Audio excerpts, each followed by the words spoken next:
खबरुनि update सिलसिले खे अॻिते वधाईंदे जैकबाबाद मां अव्हांखे ख़बर ॾींदा हलूं। ब्यूरो चीफ वसीम इक़बाल जी रिपोर्ट मुताबिक़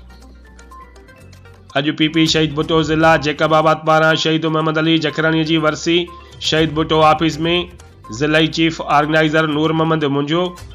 साबिक़ ज़िलाई सदर नदीम अहमद कुरैशी, कामरेड बाबल खान कोरेजो, ज़िलाई ऑर्गेनाइज़र सईद अहमद बिरोही जी अॻवानी में वॾे अक़ीदत ऐं एहतराम सां मल्हाई वई।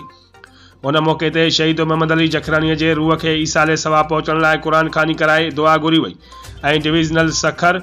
सदर सरदार कुर्बान अली कलवर जी वालदा जी वफ़ात ते पेटे अलफ उस्ताद रहमतुल्लाह लाशारी जी अचानक विछोड़ ते दुख जो इज़हार करे फातिहा पढ़ी दुआ घुरी वई, जंहिंमें तालका ऑर्गेनाइज़र रियाज़ अहमद लाशारी, शहज़ाद अहमद सूमरो, ज़फ़र जखरानी, यूथ ज़िलाई सदर आतिफ सरकी, अलीशेर मुंझो, मामून नज़ीर लाशारी, सलीम बिरोही, माशूक अली मुंडरानी, हैदरी केहर, नेगार हुसैन बिरोही, सिपाब ज़िला नायब सदर टाइगर बाबा, नसीबुल्लाह गोलो, वसीम अबड़ो, बबलू जखरानी, मुजाहिद अबड़ो, मुशरफ जखरानी, फयाज़ सूमरो, राजा सूमरो, नदीम बिरोही, हबीबुल्लाह दरपाली, आमिर मुंझो ऐं ॿियनि केतिरनि ई कारकुननि पिणु शिरकत कई। जॾहिं त मथियनि उहिदेदारनि ख़िताब कंदे चयो त शहीद मोहम्मद अली जखरानी मीर मुर्तज़ा भुट्टे जो हिकु बहादुर दिलेर साथी हुयो।